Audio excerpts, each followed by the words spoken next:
সকাল মানে সুন্দর, সকাল মানে পাখির গান, সকাল মানে গাড়ির আওয়াজ। এটা না হলে আমার কথা চলে না, বুঝছেন।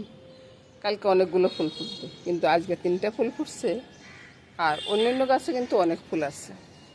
কিন্তু চলুন আকাশটা একবার দেখি। আজকে সূর্য মামা এখনও উঠে নেই, উঠলেও মেঘের আড়ালে আছে, বুঝছেন। তো মেঘের আড়ালে যখন আসেন, আমার মুখে আবার কথা বাজে যাচ্ছে। বলুন এবার আমি কি বলি।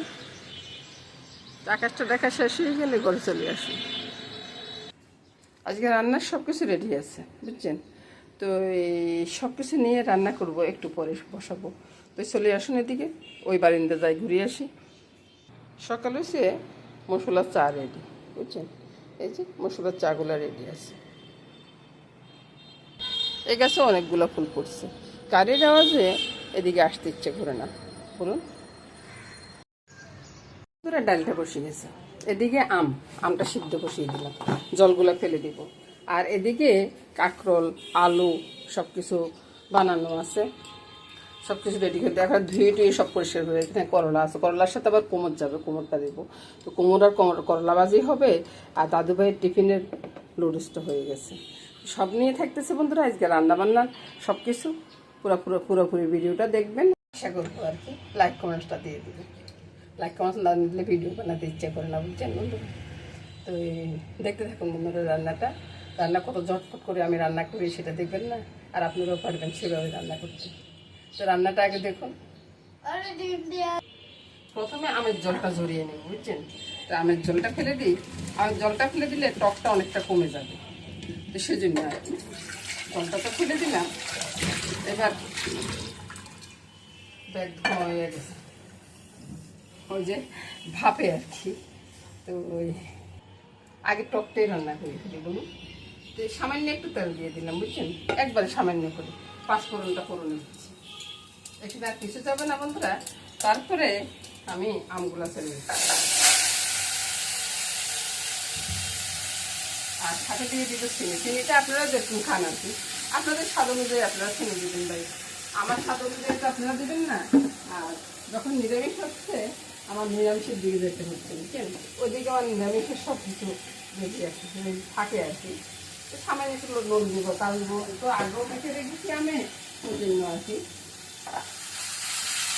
এটা নেড়ে চেড়ে আমের ভিতরে আর কোনো কিছু দেওয়ার দরকার নেই। পরে আমি ওই যে লঙ্কাটা একটু ওই কী বল আর ছোটো ছোটো করে দিয়ে দিব। আজকে আর কালার করবো না, আজকে কালার কিছুই দিব না, এমনি নর্মাল আমের টক করবো, একটু পাতলা করে দিতে, বুঝছেন। তো সেই জন্য আর কালার দিলাম না। এবার দিয়ে দিব অনেকটা জল, বুঝলেন তো। আর লঙ্কাটা কিন্তু এখনো দিব না, লঙ্কা দিব এটা বলক চলে আসলে, তারপরে লঙ্কাটা ছেড়ে দিয়ে নামিয়ে নেব। এই টকটা না অসাধারণ লাগে খেতে, আপনারা বানিয়ে দেখবেন, অসাধারণ লাগে খেতে। এবার চলে আসুন, টকটা কেমন হয়েছে একটু দেখাই, তাই না, আমের টক। এবার কি করব, এবার ওই যে লঙ্কাগুলা দিয়ে দিব। সাদার ভিতরে যখন লাল লঙ্কা দেখা যায়, অনেক সুন্দর দেখা যায়। আর লঙ্কা দিয়ে কিছুক্ষণ জাল করে, মানে আরও কিছুক্ষণ বলক তুলবো, তারপরে নামিয়ে নেব। এবার টকটা হয়ে গেছে, এখানে কোনো তেল কিছু নেই, যার যত খুশি খেতে পারবে। এবার বলুন তো টকটা দেখতে কেমন দেখা যাচ্ছে, কত সুন্দর হয়েছে না টকটা। যে যে দেখবে তারা লোভ লাগবে, তাই না। চলুন যে অন্য রান্নাটা শুরু করি। প্রথমে বন্ধুরা ওই কাঁকরোলগুলো ভেজে নেবো, বুঝছেন, তারপরে আলুগুলো ভাজবো।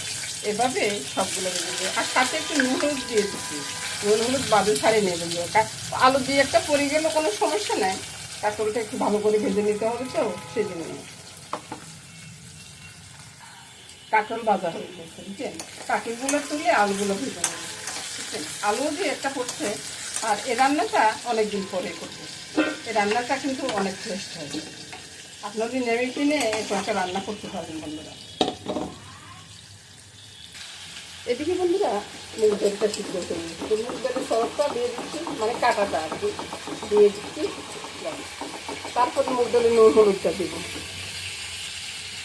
মুগ ডালের জন্য নুন হলুদ সামান্য একটু চিনি এগুলো দিয়ে দেবো, আর সামান্য একটু জল দিব। এবার মুগ ডালটা নামিয়ে আমি পোড়ন করব। মুগ ডাল বরাবরের মতোই বন্ধুরা জিরা ফোড়নটা করবে, তারপরে দিয়ে দিব তার ওই যে দুটো লঙ্কা, তারপরে জিরা, তেজপাতা সব মিলিয়ে ফোড়নটা করবো আর কি। আর এটা বড় ঝামেলা করতেছে, ডালটা বসিয়ে সরাসরি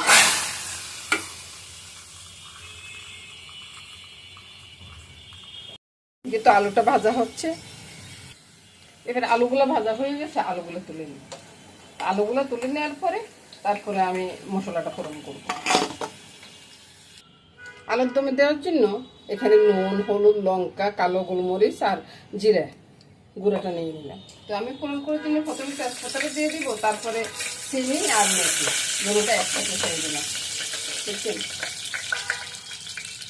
এবার তো আমার বন্ধুরা চিন্তা করবেন চিনিও কেউ ফোড়নে দেয়, আমি দিলে ভাই আমি দিই, সাথে একটু জল রাখবেন, বুঝছেন।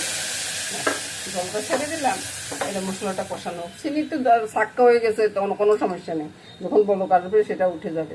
কেন দিলাম এভাবে সেটা পরে দেখবেন। এটা করার আগে কিন্তু দুইটা চুলে বন্ধ করে দিবেন, দুই দিকে চুলে বন্ধ করে দিবেন, নাহলে কিন্তু আগুনটা উপরের দিকে উঠবে। ওই যে বললাম চিনিটা লিকুইড হয়ে গেছে, বুঝছেন। এটার জন্য চিন্তা করার কোনো ব্যাপারই নেই। এবার আলু টালু সব একসাথে আরো কিছুক্ষণ কষিয়ে নিব। নিরামিষ রান্না করতে হলে বন্ধুরা একটু ধৈর্য ধরে রান্না করতে হবে। আপনি মাছ রান্না ঝটপট করে ফেলতে পারবেন, নিরামিষ রান্নাটা একটু আস্তে সুস্থ ধৈর্য ধরে রান্না করবেন, দেখবেন যে নিরামিষটা মাছের থেকেও অনেক টেস্ট হয়, বুঝছেন। তারপরে একটু ঢাকা দেব, একটু কষানো হোক। তো বন্ধুরা কষানোটা হয়ে গেছে, বুঝছেন। কষানো হয়ে গেছে, আমি কয়েকটা আলুকে ভেঙে টেঙে একবার করে দিচ্ছি। এবার গরম জলটা দিয়ে দিচ্ছি, যতটুকু প্রয়োজন ততটুকুই দেবো আর কি। এবার দারচিনি এলাচি গুঁড়াটা দিয়ে, দারচিনি এলাচি গুঁড়াটা দিয়ে দিলে রান্নাটা মোটামুটি আমার কমপ্লিট। আর রইল কি বাকি, ভাজি। এদিকে রান্নাটা হয়ে গেছে, রান্নাটা নামিয়ে দেবো। আর নামানোর পরে দেখবেন কালারটা কেমন হবে। আসুন তো ভাই ভাজিগুলো করে নিই, বুঝছেন। ছাদ করে চালের দিকে চাইলে আরে ভাই আগে করলা ভাজি দিয়ে দিচ্ছি, বুঝছেন। করলা ভাজি কেন দিচ্ছি সেটা পরে বলবো, পরে আগে করলা ভাজিটা দেখে নেই। বাইরে ভাই করলা ভাজি কি গুণ ছাদ করে তাহলে দেওয়ার সাথে সাথে করলা ভাজিগুলো হয়ে গেছে, এবার নামিয়ে নিচ্ছি। তারপরে আসুন এবার কোমর ভাজি। কোমর ভাজি এটা আর কতক্ষণ ভাই, কোমর ভাজি যদি একটু না দিলাম, কাঁচা লঙ্কা না দিলাম, এটা কি টেস্ট হবে বন্ধুরা বলুন তো। একটু কাঁচা লঙ্কা ছড়িয়ে দিলাম, বাস কিছুক্ষণ পরে নামিয়ে নিব, আমার রান্না বান্না শেষ হয়ে যাবে। ভাই রে ভাই, কুমড়া ভাজির থেকে না কত তেল বেরোয়েছে দেখুন, বুঝছেন। তেলগুলো কি করবো, তেলগুলো তো রেখে দিব, আরেকদিন কুমড়া ভাজি করে খাবো আর কি, বুঝছেন। এদিকে তাকান তো, ভাজি, টক, ডাল সব মিলিয়ে কত সুন্দর দেখা যাচ্ছে। তার ভিতরে যদি আরেকটা তরকারি দিই কেমন হবে বলুন তো, এবার কেমন লাগতেছে বলুন। আর সব কিছু নিয়ে বন্ধুরা আমি এখানে বিদায় নিব।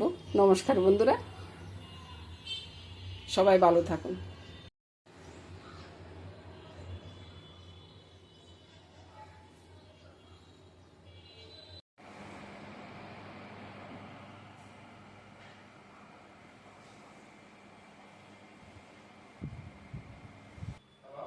আজকে ছেলের অফিসে, বুঝলেন তো, ছেলের অফিসে আছি, ছেলের অফিসে থাকি, ছেলের অফিসে সকালবেলা জল খাবারটা হবে।